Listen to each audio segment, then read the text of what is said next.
तभी मैंने देखा कि जिस कमरे में मेरे जे दूर के जेठ ठहरे थे, उस कमरे में अभी तक लाइट जली हुई थी। जब मैं कमरे के पास पहुंची तो अंदर से अजीब अजीब सी आवाज़ें आ रही थी। मेरे जेठ का दरवाज़ा थोड़ा खुला था। जब मैंने अंदर झांका झांका तो मेरे होश उड़ गए, क्योंकि मेरी जेठानी और जेठ साथ में उन दोनों को इस तरह देखकर मुझसे बिल्कुल भी कंट्रोल नहीं हुआ। तो मैंने भी जल्दी से उनका दरवाज़ा खोला और अंदर चली गई। फिर उसने मुझे और मेरी जेठानी दोनों को। जब मैं उनके कमरे में पहुंची तो मैंने बाहर से दरवाज़ा खटखटाया। उन्होंने जल्दी से दरवाज़ा खोला। वो बोले, आओ स्नेहा। मैं उनके कमरे के अंदर चली गई। मैंने उनको कहा, मैं आपको खाना लेकर आई हूँ। वो बोले, खाना तुम टेबल पर रख दो, मैं बाद में खा लूँगा। मैंने जल्दी से टेबल पर खाना रख दिया। मैंने उनको कहा, आप अभी खाना खा लीजिए, नहीं तो खाना ठंडा हो जाएगा और मुझे बर्तन भी साथ ले जाने हैं।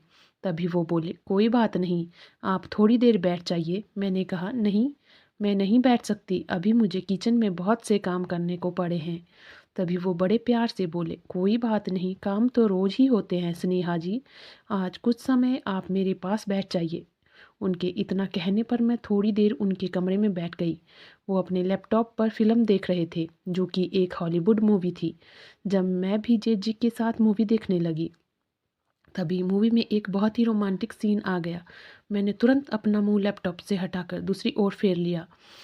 मैंने अपने जेठ के सामने ऐसा रिएक्ट किया कि मैं फ़िल्म देख ही नहीं रही हूँ, पर उन्होंने मुझे पहले ही फ़िल्म देखते हुए देख लिया था। तभी वो कहने लगे, पता नहीं ये फ़िल्म वाले कैसे-कैसे सीन दिखा देते हैं। मैंने कुछ नहीं कहा, मैं बिल्कुल खामोश होकर बैठी थी। थोड़ी देर के बाद मैंने कहा, अब मैं चलती हूँ। वो कहने लगे, स्नेहा पूरी फ़िल्म देख कर ही जाओ। मैंने फ़िल्म देखने से साफ मना कर दी और तुरंत अपने कमरे में चली गई। आज रात को मुझे बिल्कुल भी नींद नहीं आ रही थी। मैं करवट बदली ही जा रही थी और पूरी रात मैं बस जेठ जी के बारे में ही सोचे जा रही थी। वो देखने में बहुत ही ज़्यादा हैंडसम और ताकतवर भी बहुत थे। जब मैं आज दिन को उनको खाना देने उनके कमरे में गई थी, मैंने तभी मन में ठान लिया था कि मैं उनको अपने सर का ताज बनाकर ही रहूँगी। आज मेरी आंखों में बिल्कुल भी नींद नहीं थी। आज मुझे फिर से आधी रात को बहुत प्यास लगी। मैं उठी और किचन में पानी पीने जाने लगी। जब मैं सास ससुर के कमरे की बाहर से गुजर रही थी, तो आज भी उनके कमरे से अजीब सी आवाज़ आ रही थी। आज आवाज़ कुछ अलग ही तरीके की थी। मैंने ज़्यादा ध्यान नहीं दिया और किचन में जाकर पानी पिया। जब मैं अपने कमरे में वापस आ रही थी तो मैंने देखा जेठ के कमरे में अभी तक लाइट जली हुई थी। मैंने सोचा, रात के 2 बजे तक इनके कमरे की लाइट क्यों जल रही है। मैंने सोचा, चलो मैं उनके कमरे में जाकर देखती हूँ। जब मैं उनके कमरे में पहुंची तो मैंने देखा उनके कमरे का दरवाज़ा खुला था। जैसे ही मैं अंदर गई तो वो अपने फ़ोन पर हॉलीवुड मूवी देख रहे थे। उन्होंने अपने फ़ोन का साउंड फुल ऑन किया हुआ था। जैसे ही मैंने उनको पीछे से आवाज़ लगाई तो उन्होंने झट से अपने फ़ोन का साउंड कम कर दिया और जल्दी से उठकर बेड पर बैठ गए और कहने लगे, अरे स्नेहा, तुम यहाँ। मैंने कहा, आपके कमरे की लाइट अभी तक क्यों जल रही है और आप इतनी रात तक सोए क्यों नहीं। तभी वो बोले, वो मुझे नींद नहीं आ रही थी तो मैं मोबाइल पर मूवी देखने लगा। वो बोले, पर स्नेहा, तुम आधी रात को यहाँ क्या कर रही हो और तुम क्यों नहीं सोई अभी तक। मैंने कहा, वो जेठी, मुझे अभी तक आपकी तरह नींद नहीं आ रही थी। मैं किचन में पानी पीने आई थी तो मैंने देखा कि आपके कमरे की लाइट अभी तक जल रही थी। मैंने सोचा, आपको किसी चीज़ की ज़रूरत तो नहीं, इसलिए मैं यहाँ देखने चली आई। तभी वो बोले, स्नेहा, ना तुम्हें नींद है ना मुझे, तो चलो साथ में मूवी देखते हैं।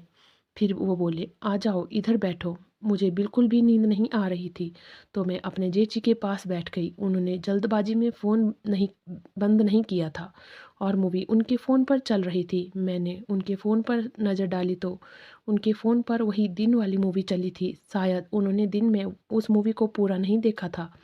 दिन को वो लैपटॉप पर देख रहे थे और अभी वो उसी मूवी को फ़ोन पर देख रहे थे। जब मैं उनके फ़ोन को देख रही थी तो तभी फ़िल्म में बहुत रोमांटिक सीन आ गया और मुझे कुछ अजीब सा महसूस होने लगा। मैंने जल्दी से उनके फ़ोन से नज़रें हटा ली और थोड़ी देर के बाद मैं फिर चुपके से उनके फ़ोन में मूवी देखने लगी। जेठी को पता चल चुका था कि मैं छुप-छुप कर उनके फ़ोन में मूवी देख रही हूँ। उन्होंने फ़ोन को मेरे सामने रख दिया और बोले, स्नेहा, क्या तुम्हें मूवी देखनी है? मैंने कहा, नहीं, नहीं जेठ जी। जेठ जी बोले, स्नेहा देख लो, किसी का कुछ नहीं जाएगा। मैंने कहा, नहीं, नहीं, मैं नहीं देखूँगी। मैंने अपने जेठ जी की ओर मुँह देखा तक नहीं था। अभी उन्होंने अचानक से अपना फ़ोन मेरे हाथ में थमा दिया। अरे स्नेहा, देख लो मूवी, तुम्हें आधी रात को यहाँ भला कौन देखने आएगा। तभी वो बोले, स्नेहा क्या तुम्हें हॉलीवुड मूवी पसंद है? मैंने कहा हाँ, पसंद तो बहुत है। तभी वो बोले, पसंद है तो खुल के देखो, इसमें शर्माने की क्या ज़रूरत है। फिर हम दोनों मिलकर फिल्म देखने लगे। तभी जीजी बोले, चलो फिल्म देखने के लिए, मुझे किसी की कंपनी तो मिली, अब हमें बहुत मज़ा आएगा। मैं बिल्कुल चुप रही और हम दोनों साथ में मिलकर मूवी देखने लगे। फिल्म बहुत ही बढ़िया थी।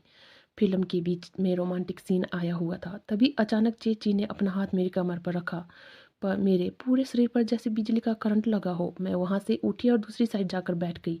पता नहीं मुझे क्या हो रहा था, मैं मदहोश सी होने लगी थी। फिर उन्होंने मुझे कहा, स्नेहा तुम बैठो, मैं अभी आता हूँ। थोड़ी देर के बाद जब वो वापस आए तो मैं वहीं बैठी हुई थी और मूवी देख रही थी। जब वो अंदर आए तो उन्होंने अंदर से दरवाज़ा बंद कर दिया। अब मैं भी पूरी तरह से तीतर बितर हो जाना चाहती थी। जब उन्होंने